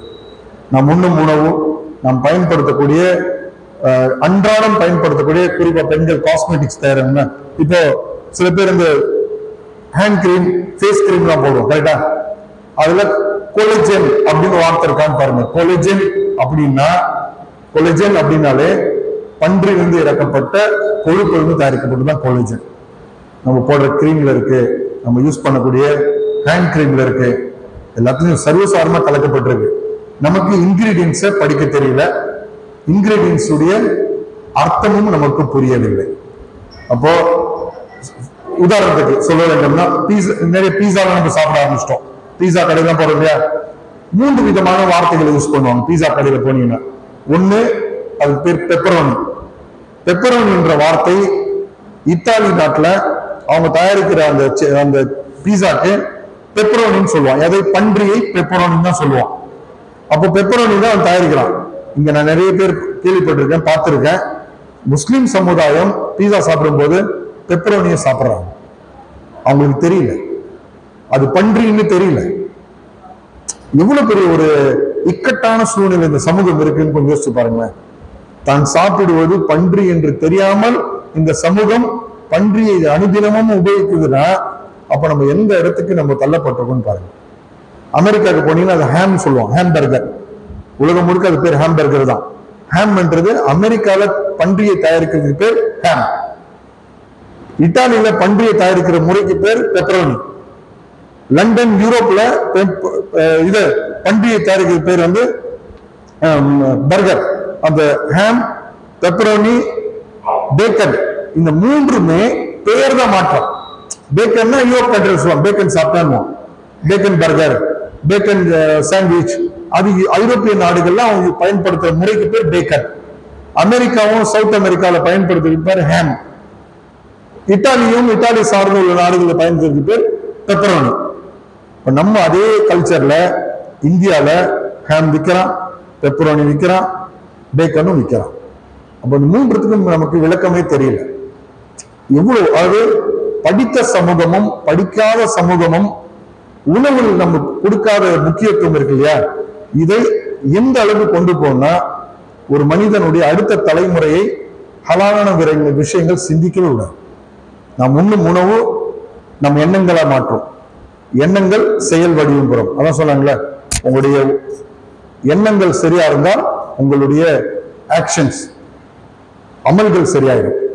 அப்ப நம்ம செய்யக்கூடிய உணவு இருக்குல்ல, இந்த உணவு மிக மிக மிக முக்கியம். குறிப்பா இந்த சங்கரான்பள்ளி, ஐயம்பேட்டையிலிருந்து நிறைய பேர் இன்டர்நேஷனல் ஓவர்சீஸ்ல ஒர்க் பண்றீங்க, டிராவல் பண்றீங்க. நாம் என்றைக்காவது ஒரு நாள் ஃபிளைட் புக் பண்ணும்போது எங்களுக்கு ஹலாலான உணவு வேணும்னு யாராவது கேட்டிருக்கீங்களா? தயவு செய்து கேளுங்க, இது உங்களுடைய உரிமை. டிராவல் பண்ணும்போது, டிக்கெட் புக் பண்ணும்போது எனக்கு ஹலால் உணவு வேணும்னு கேளுங்க. ஏர் இந்தியாவையோ ஏர் இந்தியா டிக்ளேர் பண்ணியிருக்காங்க. என்ன பண்ணியிருக்காங்க, நாங்க பை டிஃபால்ட்டா சிக்கன் கேட்டா ஹலாமான சிக்கன் தான் கொடுப்போம். வெப்சைட்ல சொல்றோம், நான் அப்படிதான் கொடுப்போம். நீங்க கேட்கறோம் ஹலாலான உணவு வேணும்னா நான் ஹலாலான சிக்கனை கொடுப்பேன். நான் நிறைய பேர் பார்த்திருக்கேன், சகோதரர்கள் டிராவல் பண்றாங்க, உம்ராக்கு போறாங்க, ஏர் இந்தியால போறாங்க, ஏராம் கட்டிட்டு இருப்பாங்க, ஹலால் இல்லாத சிக்கனை தான் சாப்பிட்றாங்க. எந்த அளவுக்கு நாம் சிந்திக்க தவறிய ஒரு கூட்டமா இருக்குன்றத உங்களை பயமுறுத்துறதுக்காகவோ உங்களை வந்து இதெல்லாம் கிடைக்காதுன்னு சொல்றதுக்காகவோ என்னுடைய வேலை இல்லை. இவ்வளவு பிரச்சனைகளையும் சொல்லுவாங்களே, there is a light in the tunnel. இந்த இருளான பகுதியில ஒரு வெளிச்சம் நமக்காக இருக்கு. அந்த வெளிச்சத்தை நோக்கி அடுத்த தலைமுறையாவது நாம் சரியான உணவை, நம்ம கடைக்கு போனீங்கன்னா இன்கிரீடியன்ஸை செக் பண்ணுங்க. நம்ம ஈவன் எந்த அளவுக்கு அவங்க வந்து ப்ரொடக்ஷன் பண்ண ஆரம்பிச்சிட்டாங்கன்னா, ப்ரொடக்ஷன் கம்பெனி வந்து ஒரு மசாலா தயாரிக்குதுன்னு சிகப்பு கலர் ரெட், அதுக்கு பேர் E170, அதுல இ கோடு தான் போடுவாங்க. நம்ம நிறைய பேருக்கு இ கோடு என்னன்னு தெரியாது. அது பேர் எம்எல்சிஃபயர். E120, E147, E720, நீங்க சாப்பிட்ற சிப்ஸ்ல இருக்கும், நீங்க சாப்பிட்ற சாக்லேட்ல இருக்கும், ரொம்ப சின்னதா இருக்கும், உங்க கண்ணுக்கு அது புலப்படாத மாதிரி தான் இருக்கும். அப்போ இ என்ற கோடு இருக்கு இல்லையா, இதை எப்படி அவங்க கொண்டு வராங்கன்னா, அந்த சிகப்பு பத்தி நான் பேசணும். ஏன் பேசணும்னா, இன்று பரவலாக முஸ்லிம்கள் வாழக்கூடிய கிராமங்களாகட்டும், முஸ்லிம்கள் வாழக்கூடிய ஊர்கள், பரவலாக சில ஊர்கள்ல கேன்சர் பேஷண்ட்ஸ் அதிகமாயிட்டே இருக்காங்க. அதுக்கு முக்கிய காரணம் நீங்கள் உண்ணும் உணவுல கலக்கப்படுற ரெட் கலர் E121.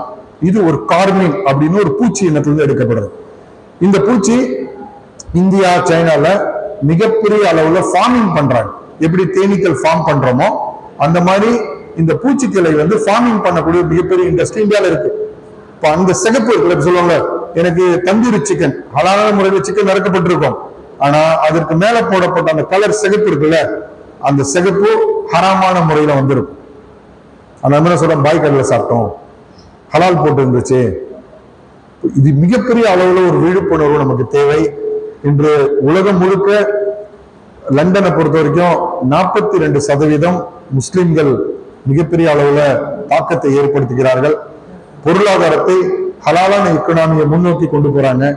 சிங்கப்பூர் சின்ன நாடாக இருந்தாலும் அந்த நாட்டுடைய மக்களுடைய ஹெல்த் அப்படின்னு சொல்ற சுகாதாரத்தில் அந்த நாடு மிகப்பெரிய அளவில் பங்களிப்பு கொடுப்பதனால் அந்த மக்களுக்கு, இன்க்ளூடிங் சைனீஸ் அண்ட் ஹிந்துஸ், அவங்களுக்கும் ஹலால் உணவு கொடுக்கறதுனால ஒரு நாட்டை ஹெல்த்தியான ஒரு நாடாக அது மாத்துறதுக்கு ஹலாலான உணவு, மனித குலத்துக்கான உணவு, முஸ்லிம்களுக்கான உணவு மட்டுமல்ல, இது உங்களுடைய அடுத்த தலைமுறைக்கு மிகப்பெரிய தாக்கத்தை ஏற்படுத்தும். நீங்க சாப்பிடக்கூடிய chocolate, biscuit, ice cream, facial cream, lipstick, இது மாதிரி நீங்க எண்ணற்ற பொருட்கள் சொல்லிட்டே போலாம். நம்ம யூஸ் பண்ற கேப்சூல் சொல்றோம் இல்லையா, இப்ப டாக்டர்கிட்ட போறீங்க, மருந்து கொடுக்கும்போது கேப்சூல் கொடுத்துருவாரு. இந்த கேப்சூல் கவர் இருக்குல்ல, ஷெல் இருக்குல்ல, குறிப்பா சாஃப்ட் ஜெல்லா இருக்கும், இல்ல கேப்சூலோட கவரா இருக்கும். இது ஜெலட்டின் என்று சொல்லக்கூடிய பன்றியும் பன்றி சார்ந்த பொருட்கள் தயாரிக்கப்பட்டது அந்த ஜெலட்டின். அப்போ வெஜிடேரியன் சோர்ஸ்ல இருக்குமானா கண்டிப்பா இருக்கு. அப்ப நீங்க டாக்டர் எனக்கு மருந்து கொடுக்குறீங்க, முடிஞ்சா டேப்லெட் ஃபார்ம்ல கொடுங்க, கேப்சூல் ஃபார்ம் ஆனா. அப்படி நீங்க கேப்சூல் கொடுத்தீங்கன்னா வெஜிடேரியன் கேப்சூலான்னு கொஞ்சம் பார்த்து சொல்லுங்கன்னா டாக்டர் உங்களுக்கு சொல்றதுக்கான வாய்ப்புகள் நிறைய இருக்கு. இந்த உலகம் முழுக்க கேப்சூல்ஸ் இண்டஸ்ட்ரி மிகப்பெரிய இண்டஸ்ட்ரியா இருக்கு. நம்ம பயன்படுத்தக்கூடிய சாஃப்ட் ஜெல், அந்த கேப்சூலுடைய கவர் ஜெலட்டின்ல இருந்து தயாரிக்கப்படுது. அரிசி கேட்கலாம், எதுக்கு அரிசி ஹலால் ஆக்கப்படணும் அப்படின்னு. அரிசின்றது நார்மலா நீங்க எடுத்தீங்கன்னா பிரவுன் கலர்ல இருக்கும், கொஞ்சோண்டு அதுல கொஞ்சம் பழுப்பு கலந்த கலர்ல இருக்கும். அந்த பழுப்பு கலந்த கலரை கிளீன் பண்ணி ஒயிட்டா போட்டோம்னா எகைன் அதுக்கு பேர் ரிஃபைன் சுகர், ஃபைன் சுகர்னு சொல்லுவாங்க. அந்த ஃபைன் சுகர் கொண்டு வரணும்னா திருப்பியும் அந்த போன்ஸ் கலந்தப்பட்ட போன்ஸால பாலிஷ் சுகர், பாலிஷ்னு சொல்லக்கூடிய அந்த பாலிஷ் பண்ணப்பட்ட பிறகுதான் நம்ம சாப்பிடக்கூடிய அந்த அரிசியினுடைய பக்குவம், அந்த ஒயிட் பியூர் ஒயிட்டா இருக்கணும்னு சொல்றோம் இல்லையா, அந்த பியூர் ஒயிட் பாலிஷிங் பிறகுதான் நமக்கு கிடைக்குது. இன்று நிறைய நிறுவனங்கள், இந்தியா சார்ந்த நிறுவனங்கள் துபாய், சவுதிக்கெல்லாம் ஏற்றுமதி பண்றதுக்கு அந்த பாலிஷ்ல ஹலாலான முறையில செஞ்சு இன்னைக்கு மிகப்பெரிய அளவுல அவங்களுடைய வியாபாரத்தை கொண்டு போயிட்டு இருக்காங்க. எங்கெல்லாம் தொழில் சாலைகள் இண்டஸ்ட்ரியல் பேக்கா வந்துச்சோ அங்கெல்லாம் டேஞ்சர் இருக்கு. கிராமங்கள்ல தயாரிக்கப்பட்ட பொருட்களுக்கோ பிரச்சனை இல்லை இன்னும் வரைக்கும். பட் வரும் காலங்கள் கிராமங்கள்ல தயாரிக்கப்பட்ட பொருட்களையும் கலப்படம் நடந்துரும், அதிலும் ஹலால் இல்லாத உணவுகள் கலக்கப்படும் என்ற நோக்கத்தில் இது போன்ற கருத்தரங்குகள் ஒவ்வொரு முஸ்லிம் மகல்லாக்களிலும் வர வேண்டும். நாம் நம்முடைய சமுதாயத்து மக்கள் உணவில் மிகப்பெரிய அளவுல கொஞ்சம் கான்சென்ட்ரேட் பண்ணுங்க. உங்களுடைய டைம் அது கொஞ்சம் ஸ்பெண்ட் பண்ணுங்க. கிச்சன்ல போய் பாருங்க, என்னென்ன பொருட்களுக்குன்னு பாருங்க. நம்ம அன்றாடம் யூஸ் பண்ணக்கூடிய ஜாமா இருக்கலாம், நம்ம யூஸ் பண்ணக்கூடிய மயோனீஸாக இருக்கலாம், நம்ம யூஸ் பண்ணக்கூடிய சில்லி சாஸா இருக்கலாம். இது அனைத்திலும் ஹலால் இல்லாத பொருட்கள் கலப்படம் செய்யப்பட்டிருக்கு. இதை சரியான முறையில் நம்ம தயாரிச்சு நம்ம மக்களுக்கு கொடுக்க வேண்டும் என்ற உன்னத பணியில் ஆல்மோஸ்ட் 110 நாடுகளுக்கு டிராவல் பண்ணி ஹலாலை பற்றிய உணவு, முஸ்லிம்களுக்கான உணவு மட்டுமல்ல உலக மக்களுக்கான உணவு என்ற தலைப்பில் நிறைய நாடுகளுக்கு ஃப்ரேம் ஒர்க், அவங்களுடைய மாஸ்டர் பிளான் சொல்லக்கூடிய அந்த நாட்டுடைய ஃப்ரேம் ஒர்க்ல ஃபுட் சேஃப்டி, ஃபுட் செக்யூரிட்டியில எங்களுடைய நிறுவனம் மிகப்பெரிய பங்களிப்பு கொடுத்து இன்றைக்கு 6 டிரில்லியன் மதிப்புள்ள ஒரு மிகப்பெரிய ஒரு சந்தையா ஹலாலை உருவாக்கி இருக்கிறோம். இந்தியா போன்ற நாடுகள் முஸ்லிம்களிடம் ஹலாலை பற்றி விழிப்புணர்வு மிக மிக மிக மிக கம்மியா இருக்கிறதுனால இது போன்ற கருத்தரங்குகள் உங்களுக்கு ஒரு அட்லீஸ்ட் இப்போ நான் பேசுனதுல ஒரு 5% தான் உங்கள்கிட்ட சொல்லியிருக்கேன். இதை பத்தி ஒரு பெரிய லெக்சர் ஒரு நாள் கொடுக்கக்கூடிய ஒரு சப்ஜெக்ட் இது. நாம் பயன்படுத்தக்கூடிய பொருட்கள் ஹலாலான முறையில் நமக்கு கிடைக்குதான்றது நிறைய பேருக்கு சந்தேகம் இப்போ வந்திருக்கும். அதுக்காக வழிமுறைகள் இல்லாமல் இல்லை, நிறைய பொருட்கள் ஹலாலான முறையில் கிடைக்குது. நம்ம ஊர்க்கால பார்த்தீங்கன்னா கூட ரெட் கலர் யூஸ் பண்ணுவாங்க, அதுல E21 போடுவாங்க. அதுவும் கேன்சரை உருவாக்கக்கூடிய காரணிகள்ல ஒரு காரணி அதுல உள்ள ரெட் கலர். ஸோ உங்களுடைய ஜமாத்தார்கள் உங்கள்கிட்ட கொஸ்டின்ஸ் நிறைய இருக்கும் மைண்ட்ல. இப்போ நான் பேசின பிறகு அதை பற்றி ஏதாவது உங்களுக்கு கொஸ்டின்ஸ் இருந்ததுன்னா அதை பற்றி விளக்கங்கள் கொடுக்கலாம். எதுன்னு சொன்ன பிஸ்கெட். ஓகே, நீங்க பிஸ்கெட்னு பொதுவாக சொல்லிட்டீங்க. இப்போ இந்தியாவில் சில 2 பிராண்ட்ஸ் நம்ம வந்து ஹலால் பண்ணியிருக்கோம், பிரிட்டானியா, பார்லே. பிரிட்டானியா தயாரிக்கப்பட்ட அனைத்து பிஸ்கெட்டுகளுமே ஹலால் முறையில் தயாரிக்கப்பட்டு இந்தியாவில் எக்ஸ்போர்ட் பண்றதுக்கு யூஸ் பண்றாங்க. அதே மாதிரி பார்லே, இது 2மே ஹலால் முறையில் தயாரிக்கப்பட்ட பொருட்கள். நீங்க தாராளமா பிரிட்டானியோட எந்த பொருள் வேணா சாப்பிடலாம். நான் பிராண்டை ப்ரமோட் பண்ணல, நாங்க செஞ்ச ஒரு ஒர்க்கை உங்களுக்கு சொல்றோம். என்னோட நோக்கம் பிராண்டை ப்ரமோட் பண்றது அல்ல. இப்போ மேஷ்மெலோன்னு சொல்லியிருப்பாங்க, குழந்தைங்களாம் ரொம்ப விரும்பி சாப்பிடுவாங்க, சாஃப்டா இருக்கும், மேஷ்மெலோன்னு சொல்லுவீங்க, ஜெல்லி. இது எல்லாமே கோலஜன் அப்படின்னு சொல்லக்கூடிய பன்றியின் கொழுப்புகள் மட்டும்தான் இருக்காது அந்த மேஷ்மெலோ. பேக்கிங்ல உங்களுக்கு தேவையுள்ள அனைத்து ரா மெட்டீரியலும் கொடுக்கக்கூடிய மேனுஃபேக்சரர் இந்தியாவில் ஏகப்பட்ட பேர் இருக்காங்க. உங்களுக்கு நான் கான்டெக்ட் ஒரு 25 ஆண்டுகளாக இந்தியாவில் இந்த பயணத்தை நாம் ஆரம்பித்து இன்று 10 லட்சத்திற்கு மேற்பட்ட ஃபேக்டரிஸ் வந்து ஹலால் சர்டிஃபைட் பண்ணப்பட்டு மற்ற நாடுகள் ஏற்றுமதி ஆகுது. ஆனா இந்தியாவில் நம்ம டிமாண்ட் பண்ணல. ஆனா உங்களுக்கு தெரியாம நீங்க ஃபார் எக்ஸாம்பிள் ஆச்சி மசாலா ஹலால் செய்யப்பட்ட ஒரு மசாலா. ஆனா இந்தியாவில் அவங்க போட மாட்டாங்க. ஏன் போட மாட்டாங்கன்னா முஸ்லிம்கள் என்ன புரிந்துணர்வு வச்சிருக்காங்கன்னா ஹலால் போட்டா அதுல மட்டனோ சிக்கனோ கலந்துட்டாங்க அப்படின்ற புரிந்துணர்வு முஸ்லீம் கிட்டே இருக்கு. அப்ப இந்துக்களை பேர் எழுதுவாங்க, என்னப்பா மசாலா வாங்குறோம், சாம்பார் மசாலால ஹலால் ஒரு லோகோ போட்டிருக்குன்னா இது மட்டனோ சிக்கனோ கலந்துட்டாங்களோ அப்படின்ற புரிந்துணர்வு இல்லாதனால இந்தியாவில் அந்த லோகோ யாரும் யூஸ் பண்ண மாட்டாங்க. அப்பளம் நீங்க மலேசியாவுக்கு அப்பளம் ஏற்றுமதி ஆகுது. மதுரையை சார்ந்த 500க்கும் மேற்பட்ட அப்பளம் தயாரிக்கக்கூடிய சிறு குறு தொழிலாளர்கள் 1100 கோடிக்குள்ள மதிப்புள்ள அப்பளத்தை மலேசியா, சிங்கப்பூர், புருனே, இந்தோனேஷியா 4 நாடுகளுக்கு மட்டுமே அனுப்புறாங்க. ஹலால் முறையில் தயாரிக்கப்பட்ட அப்பளம். அப்ப நீங்க இந்தியாவில் அப்பளத்துக்கு போட்டீங்கன்னா முஸ்லீம்களே முதல்ல கேள்வி கேட்கிறான், ஏன் அப்பளத்துக்கு ஏன்பா ஹலால் போட்டாங்க? அப்ப இந்த புலிங்கிறவர் இருக்குல்ல, ஹலால் என்பது வெறும் இறைச்சி மட்டும் கலக்கப்பட்டிருக்குன்னு மைண்ட்ல பிக்ஸ் பண்ணிக்கொள்ள, அது தயவுசெய்து எடுத்துருங்க. ஹலால் என்பது வாழ்வியல் முறை, மனித குலத்தின் வாழ்வியல் முறை. முஸ்லிம்களோட வாழ்வியல் முறை இல்ல, மனித குலத்தின் வாழ்வியல் முறை. நம்ம எப்படி ட்ரெஸ் பண்றோம், ஹலாலான முறையில இருக்கா? நம்ம எப்படி பேசுறோம், ஹலாலா இருக்கா? பிசினஸ்ல 1-to-1 ஒரு கான்ட்ராக்ட் சைன் பண்றோம், ஹலாலா இருக்கா? ஒரு நாள் நான் முஸ்லிம் கூட நம்ம ஒரு பிசினஸ் பண்ணிட்டு இருக்கோம், ஹலாலான முறையில் நம்ம நடந்துக்கிறோமா? நம்முடைய நடத்தைகள் ஹலாலா இருக்கா? ஹலால் என்பது உணவுக்காக மட்டும் யூஸ் பண்ற வார்த்தையே கிடையாது. நம்முடைய வாழ்வியல் முஸ்லிம்களுக்கு மட்டுமான இல்ல, மனித குலத்துக்கான அறம் சார்ந்த வாழ்வியல். இது அப்படிதான் நீங்க புரிஞ்சுக்கணும். அடுத்த கேள்வி இன்னொரு யாரோ கேட்டாங்க. அஸ்ஸலாமு அலைக்கும். இந்த பெண்கள் சார்பாக ஒரு கேள்வி கேட்குறாங்க. பிராய்லர் கோழிகள்ல ஹலால் ஹராம் இருக்குதா? சில நேரங்களில் வந்து சூப்பர் மார்க்கெட்லாம் பேக்கிங்லேயே வருது, அதெல்லாம் வாங்கலாமா இல்லை கடைகளில் வாங்கலாமா, அதில் ஹலால் ஹராம் இருக்கான்னு கேட்குறாங்க. சிக்கன். ஓகே. இன்னொரு கேள்வி வந்து ஆயில் சம்பந்தமாக கேட்குறாங்க. எந்த ஆயில்னா ஹலாலானது இல்லை அதில் தவிர்க்கக்கூடியது இருக்குதா என்ன? ரிஃபைன் அப்படின்னு எங்கெங்கெல்லாம் போடப்பட்டிருக்கோ அது எல்லாமே நீங்க தயவு செய்து தவிர்த்துக்கிறது நல்லது. ரிஃபைன் ஆயில், இப்போ செக்கு எண்ணெய்ன்னு சொல்றோம் இல்லையா, செக்கு எண்ணெயில ரிஃபைன் வராது, ப்ராசஸ் இல்லை. அப்போ செக்கு எண்ணெய் சொந்தமா நீங்க தயாரிக்கிறீங்க, சொந்தமா யூஸ் பண்றீங்கன்னா ஹலாலை பத்தி நீங்க ஹராமை பத்தி கவலைப்பட வேண்டிய அவசியம் கிடையாது.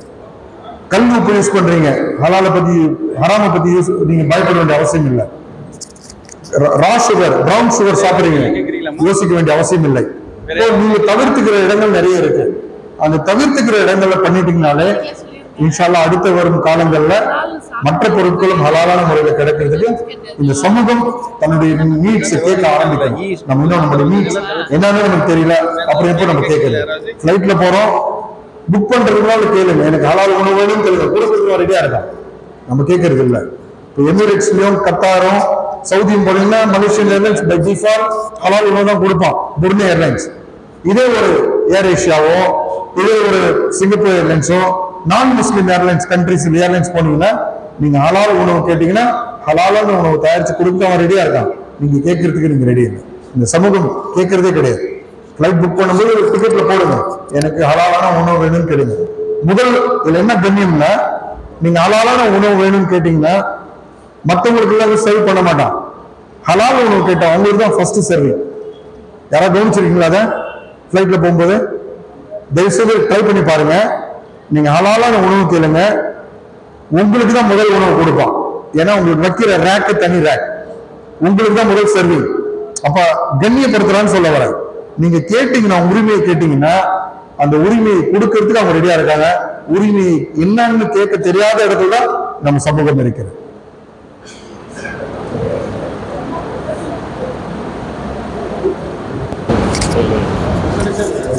ஹலோ, அஸ்ஸலாமு அலைக்கும். வலைக்கும் சலாம். உங்களுடைய ஸ்பீச் ரொம்ப யூஸ்ஃபுல்லாகவும் இன்ஃபர்மேட்டிவாக இருந்தது.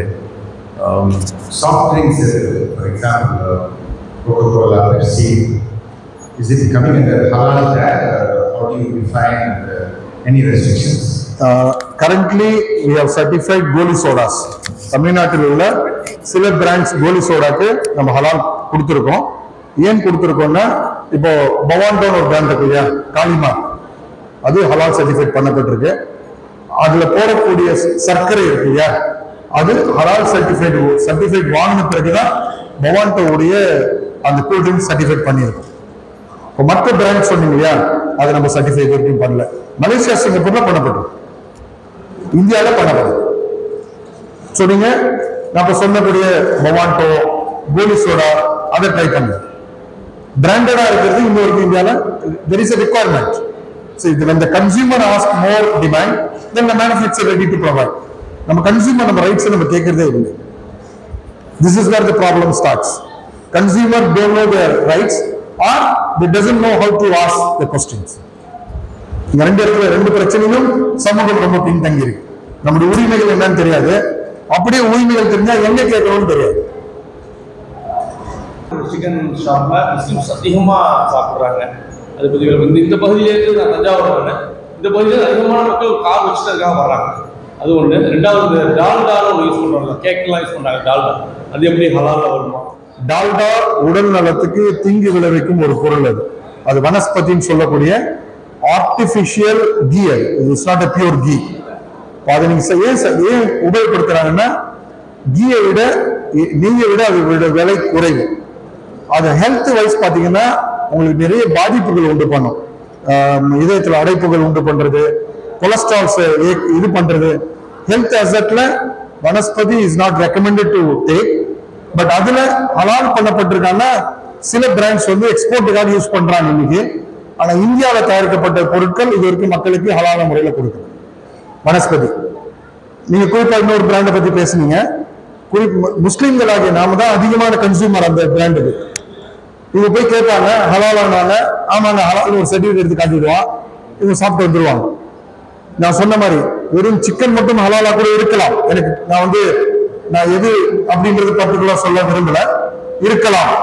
ஆனா அதில் போடப்படக்கூடிய இன்கிரீடியன்ஸ் இருக்கு இல்லையா, அது ஹலாலா என்பது நம்ம இது வரைக்கும் யாருக்கும் தெரியாது. அது முதல்ல ஊர்ஜிதப்படுத்துங்க. நம்ம ஊருக்குள்ளே நிறைய பேர் வந்து தந்தூரி சிக்கன் விற்பாங்க. தந்தூரி சிக்கன் ஹலாலா இருக்கும், ஆனா அதில் மேல போடக்கூடிய அந்த சிகப்பு கலர் இருக்கு இல்லையா, அது ஹலாலான சோர்ஸ்ல வந்து கொஞ்சம் தயவுசெய்து செக் பண்ணுங்க. ரொம்ப முக்கியம். ஏன்னா நீங்க உங்க குழந்தைகளுக்கு கொடுக்குறீங்க. இந்த குழந்தைகள் அடுத்த தலைமுறை, அடுத்த 50-60 வருடங்கள் இந்த சமூகத்தை வழிநடத்தக்கூடிய ஒரு தலைமுறை. அந்த தலைமுறை நம்ம வந்து இளம் வயதிலே அவங்களை வந்து நம்ம வந்து பலி கொடுத்துடக்கூடாது. ஸோ அதனால அடுத்த தலைமுறையை காப்பதற்காக தான் இந்த மாதிரி கருத்தரங்குகள். உணவு முக்கியம்.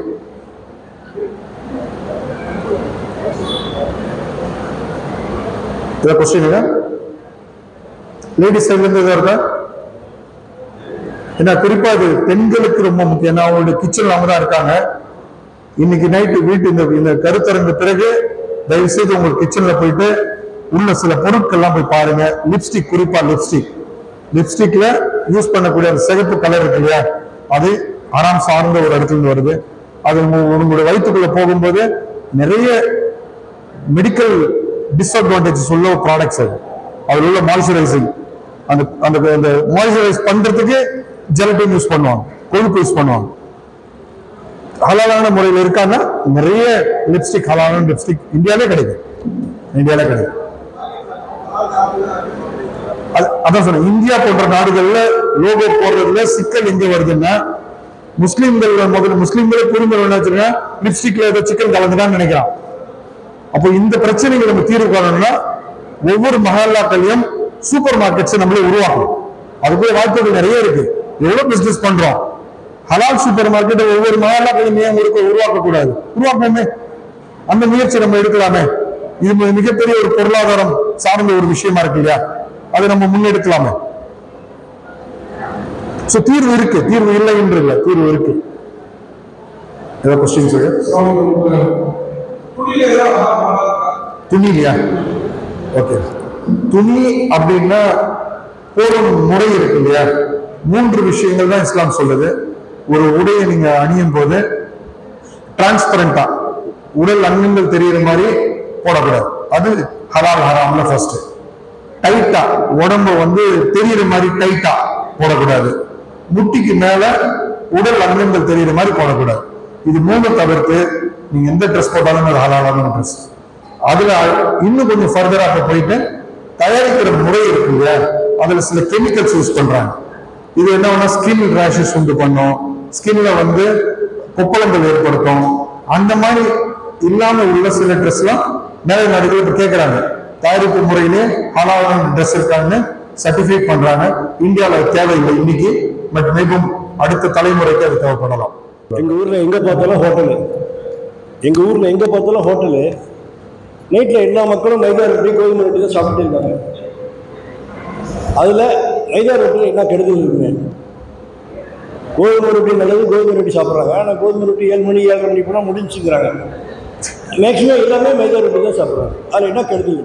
இப்போ இந்த சைனீஸ் ஃபாஸ்ட் ஃபுட் வந்துச்சு இல்லையா, அதுல அஜினோமோட்டோ அப்படின்னு ஒரு சுவையூட்டி, அது பேர் அஜினோமோட்டோ அப்படின்னா சுவையூட்டி. அதை நார்மலா சில பேர் அஜினோமோட்டோன்னு, சில பேர்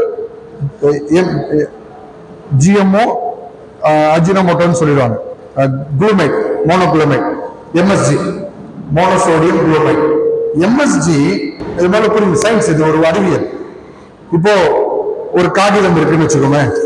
இந்த காகிதத்தை நல்லா கசக்கி கூழாக்கி இதுல கொஞ்சோண்டு அஜினோமோட்டோ கலந்து கொஞ்சம் மேல பவுடர் போட்டு வறுத்தீங்களேன், சாப்பிட்டீங்கன்னா உங்க நாக்கு என்ன பண்ணும்? சுவையை கொடுக்கும். என்ன சுவை கொடுக்கும்? அஜினோமோட்டோ பேர் சுவையூட்டின்னு பேர். அதை தயாரித்தவர் பேர் அஜினோமோட்டோ, ஜப்பான்ல இருக்காரு. இது வெறும் காகிதம், சரியா? இதுல மேல கொஞ்சோண்டு ஏதோ ஃபிளார ஒண்ணு கலந்து வறுக்கிறீங்களோ இல்ல பொரிக்கிறீங்களோ, பொரிச்சுட்டு சாப்பிட்டீங்கன்னா சுவை என்ன சொல்லுன்னா உங்களுக்கு தித்திப்பு கொடுக்கும், இனிப்பு கொடுக்கும். உடனே மூளை சொல்லும் இனிப்பு வருதுன்னு, மூளைக்கு சிக்னல் போயிடும். இன்சுலின் வேலை செய்ய ஆரம்பிக்கும், வெயிட் பண்ணும். அடுத்தது காரம் இருக்குன்னு வச்சுக்கலேன், காரம் சொன்னோடனே உங்களுடைய கல்லீரல் வேலை செய்ய ஆரம்பிச்சிடும், காரம் வருது அப்படின்னு வெயிட் பண்ணும். ஆனா அது குடலுக்குள்ள போனோடனே இதுல குளுக்கோஸ் இல்ல, 0. நாட்டுக்கு மட்டும்தான் சுவை காட்டுச்சு, பொய் சொல்லிச்சு. ஆனா உண்மையிலேயே இதுல சுவை இல்ல, நியூட்ரிஷன் இல்ல, இதுல இன்சுலின் இல்ல, குளுக்கோஸ் இல்ல. அப்போ இன்சுலின் வெயிட் பண்ண என்ன, சுவை வந்துச்சுன்னு மூளை சொல்லிச்சு. குடல் செரிக்கும் போது சுவை இன்சுலின் போனல, குளுக்கோஸா மாறணும்ல, குளுக்கோஸா மாறாது. அப்போ இந்த ஜங்க் ஃபுட்ல பர்கர், பீஸா, இது எல்லாமே ஜங்க். சுவையூட்டி போட்டோன்னே நாக்குக்கு நல்லா இருக்கும், சுவையா இருக்கும். பர்கர் சாப்பிட்டா நல்லா இருக்கும், பீஸா சாப்பிட்டா நல்லா இருக்கும், நூடுல்ஸ் சாப்பிட்டீங்கன்னா நல்லா இருக்கும், ஃப்ரைட் ரைஸ் சாப்பிட்டீங்கன்னா நல்லா இருக்கும். ஆனா உடலுக்குள்ள போச்சுன்னா நியூட்ரிஷன் கிடைக்காது, ப்ரோபயோட்டிக்ஸ் உருவாக்காது.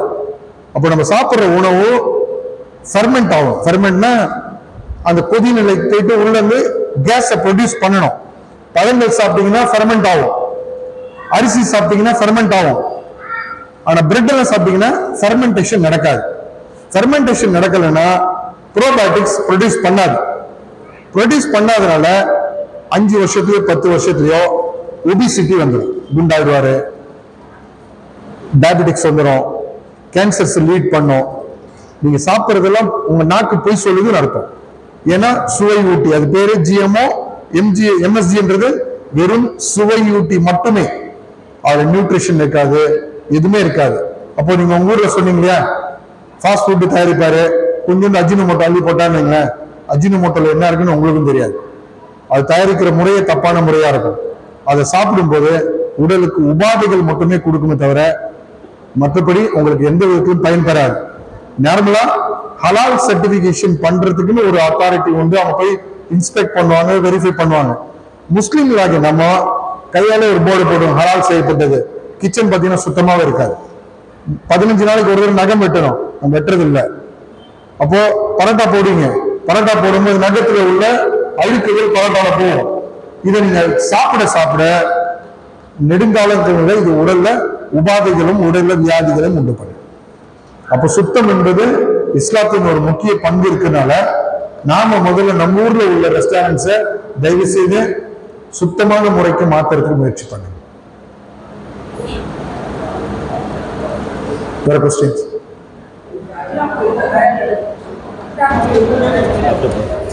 ஓகே.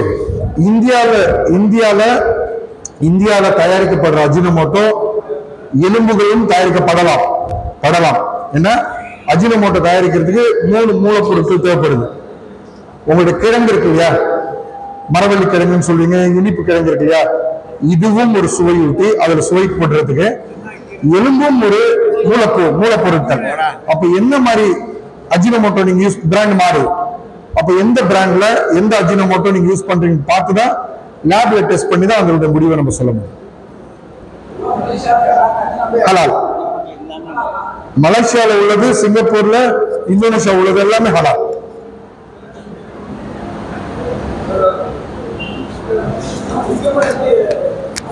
நம்ம கேட்கலையே, கேட்கிற இடத்துல நம்ம இல்லையே. நானும் ரொம்ப நாள் இந்த அவேர்னஸ்க்கு ரொம்ப சப்போர்ட் பண்ணுறேன். நிறைய ஹோட்டல்ஸுக்கும் நிறைய போவேன், அதெல்லாம் எல்லாருக்கும் வந்து அவேர்னஸ். நம்ம ஆளுங்களே வந்து இந்த ஃபுட்டு ஹலால் இல்லைன்னா நீ சொல்லக்கூடாது, நான் சாப்பிடலாம். அப்போ இது மாதிரி இன்னும் நிறைய நம்ம அவேர்னஸ்க்கு நிறைய தள்ளப்படும். நீங்கள் சொல்கிற மாதிரி இன்றைக்கி ஃபுட் இண்டஸ்ட்ரியில் நம்ம ஆளுங்களும் வந்து இஸ்லாமியர்களும் வந்து யாருமே இல்லை. இது வந்து எனக்கு வந்து ஒரு ரிக்வஸ்ட், கொஸ்டின் மட்டும் கேட்கறதுனால நான் இதை முடிச்சுக்கிறேன். ஓகே, இன்ஷா அல்லாஹ். ரொம்ப மகிழ்ச்சி. அவர் சகோதரர் கேட்ட கொஸ்டின் இல்லையா, அந்த நிலைமையில் தான் நம்ம எல்லாருமே இருக்கோம், என்னோட இன்க்ளூடிங் சொல்லிதான். ஏன்னா நம்ம கிட்ட இருந்து தான் அது வரணும், கிளாஸ் வரணும். முஸ்லிம்கள் தயாரிப்பான இடத்துல இல்லைன்றதுதான் ஒரு குறை. அதுதான் சொல்றோம். நம்ம தயாரிக்கிற இடத்துக்கு வந்துட்டோம்னா ஹலால முறை நம்ம இந்த சமூகத்துக்கு கொடுத்துருக்கலாங்க. நம்ம தயாரிப்பு இடத்துக்கு நம்ம வரவே இல்லை. இன்ஷா அல்லாஹ் வரும் காலங்கள் இது மாதிரி ஒரு அடுத்த தலைமுறை இந்த மஹல்லாலையும் ஒரு பிஸ்கெட் ஃபேக்டரி, ஒரு சாக்லேட் கம்பெனி, இது மாதிரி ஆரம்பிக்கக்கூடிய தொழிற்சாலைகளை ஆரம்பிங்க. இது மிகப்பெரிய ஒரு உலக சந்தையா இருக்கு. வெறும் நீங்க டொமஸ்டிக் மட்டும் பண்ண தேவையில்ல, இன்டர்நேஷனலுக்கு நீங்க தயாரிக்கிற பொருட்கள் அவ்வளவு பெரிய வாண்டட் இருக்கு, அவ்வளவு பெரிய ஏரியால உங்களுக்கு வந்து எக்ஸ்போர்ட் பண்ணலாம். அந்த ஆப்பர்ச்சுனிட்டி நீங்க மிஸ் பண்ணாதீங்க. நிறைய ஆப்பர்ச்சுனிட்டி இருக்கு உலகம் முழுக்க. ஹலாலும் நீங்க தயாரிக்கப்பட்டு மலேசியா, இந்தோனேஷியா 57 ஓஎஸ்சி கண்ட்ரிக்கு நீங்க எக்ஸ்போர்ட் பண்ணலாம். அவ்வளவு பெரிய ஒரு உலக சந்தை. நம்ம இது வரைக்கும் இவ்வளவு தொழில்கள்ல முஸ்லீம்கள் இருக்காங்க, ஆனா உணவு சார்ந்த தொழில்கள்ல தமிழ் முஸ்லிம்கள், இந்திய முஸ்லிம்கள் பங்களிப்பு கொடுக்கவே இல்லை. ஸோ அதுக்குள்ள சில விஷயங்கள் இன்ஷா அல்லாஹ் துஆ செய்யுங்க. இந்த தலைமுறையில நம்ம அடுத்த 10 ஆண்டுகளிலும் 15 ஆண்டுகளிலும் அடுத்த தலைமுறை நல்ல உணவை இந்த நாட்டுக்கு கொடுக்கக்கூடிய ஒரு சமூகமா நம்ம மாறுறதுக்காக துஆ செய்யும்.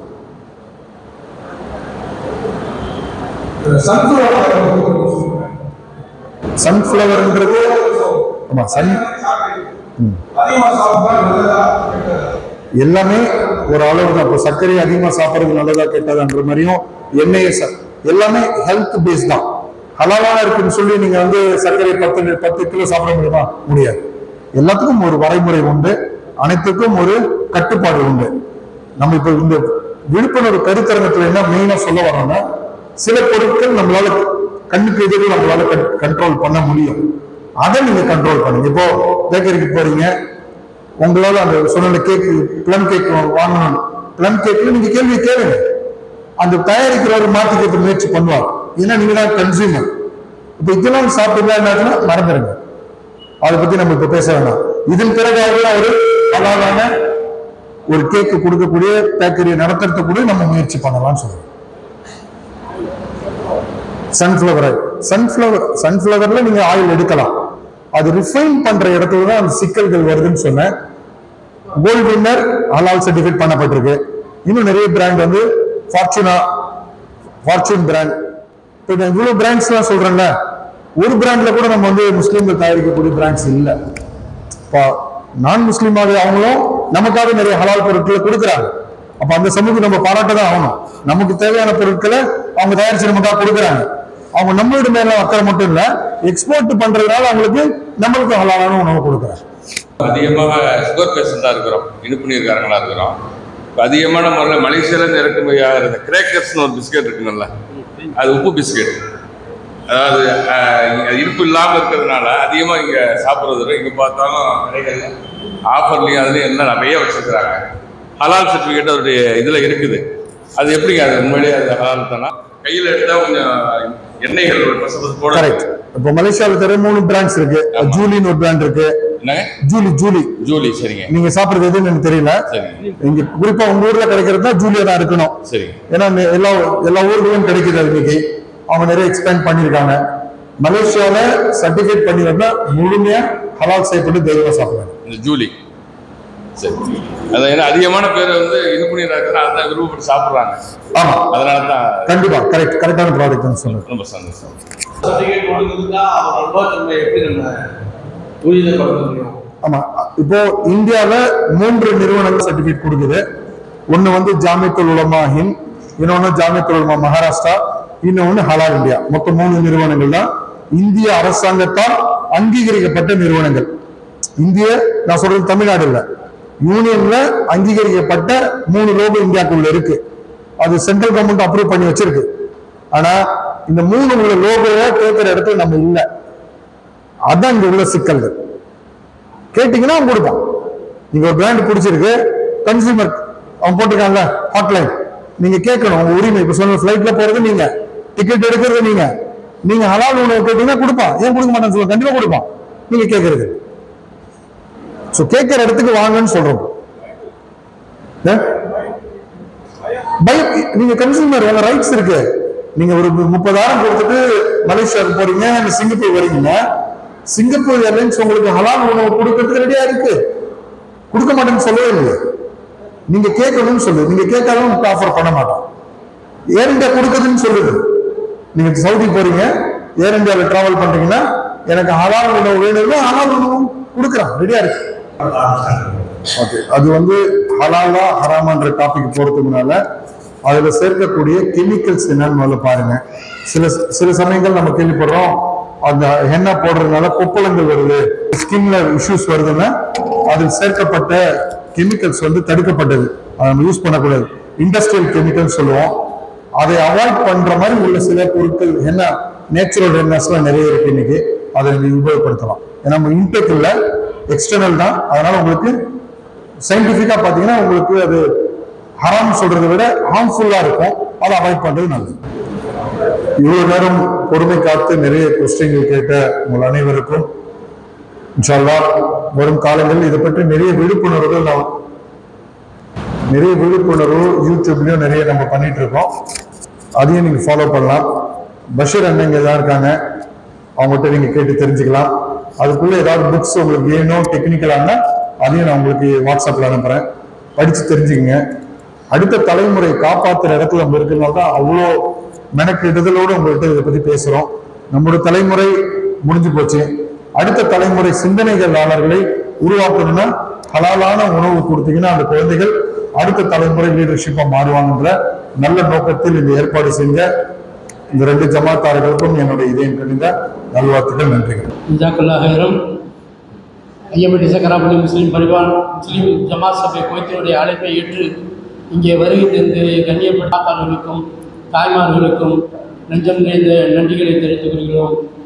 சுபானல்லாஹி வ பிஹம்திஹி சுபானக்கல்லாஹும்ம வஅஷ்ஹது அல்லா இலாஹா இல்லா அன்த அஸ்தக்ஃபிருக வ அத்தூபு இலைக். அஸ்ஸலாமு அலைக்கும் வரஹ்மத்துல்லாஹி வ பரகாத்துஹு.